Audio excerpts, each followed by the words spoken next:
I'd like to ask you about mental health problems of children and adolescents. Because in my district, we have the Nathan Klein Institute, and it's an internationally known psychiatric research facility, and they believe that the unmet mental health problems of children and adolescents is one of the most important continuing problems that haven't yet been adequately addressed. And the research funded by NIH establishes that 50% of all mental disorders begin in the pediatric ages and 75% onset by age 24, and yet as of 2 years ago, only about 8% of the budget of the NIMH was dedicated to addressing the needs of children and adolescents. So let me ask you this: how does research of pediatric and adolescent mental health issues fit into the themes of opportunity you've identified within your first year? Well, I agree with you. Those are critical issues because certainly the onset of a mental health problem in childhood or adolescence means that that individual, if not properly diagnosed and treated, is going to have a very long course. One of the things that I think we're trying to understand is what are the advantages of early diagnosis and intervention.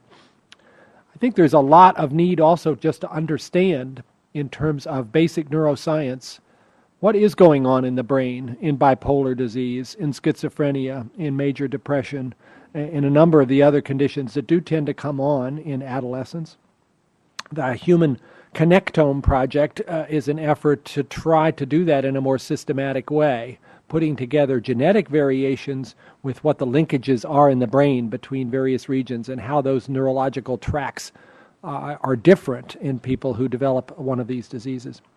But I hear what you're saying about the need to focus particularly on early onset risks. And here I think the National Institute for Child Health and Human Development, working with NIMH, which has been the main source of mental health research, and also with the Neurology Institute, NINDS, is undertaking, I think, a pretty important effort to try to develop a better understanding of normal brain development in young people, and then also to apply that to trying to see what happens in the course of the development of one of these diseases.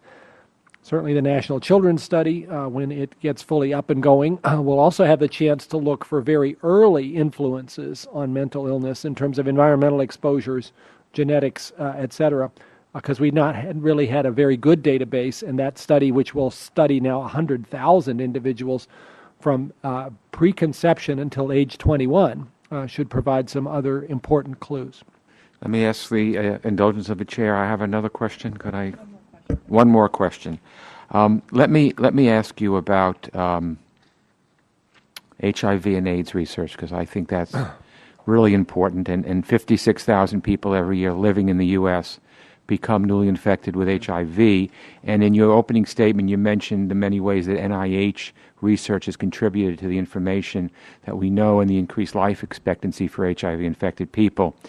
We had discussed previously an innovative program in the Bronx, in New York, where I'm from. Can you discuss that program and also the current state of HIV/AIDS research, specifically at the community level, that NIH is conducting?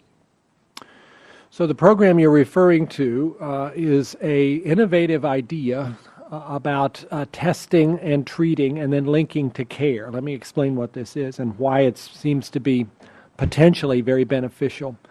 You're right, 56,000 new cases each year, and that's been pretty flat for the past few years. We are clearly not successful in reducing the new cases of this epidemic, even though we've developed effective antiretroviral therapy and individuals who are HIV positive can now expect to live many decades.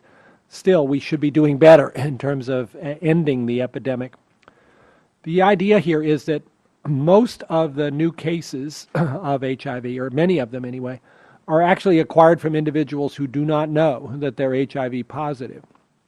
Because at the present time, many individuals do not get diagnosed until they've already developed some symptoms. They're found to have their immune systems already compromised.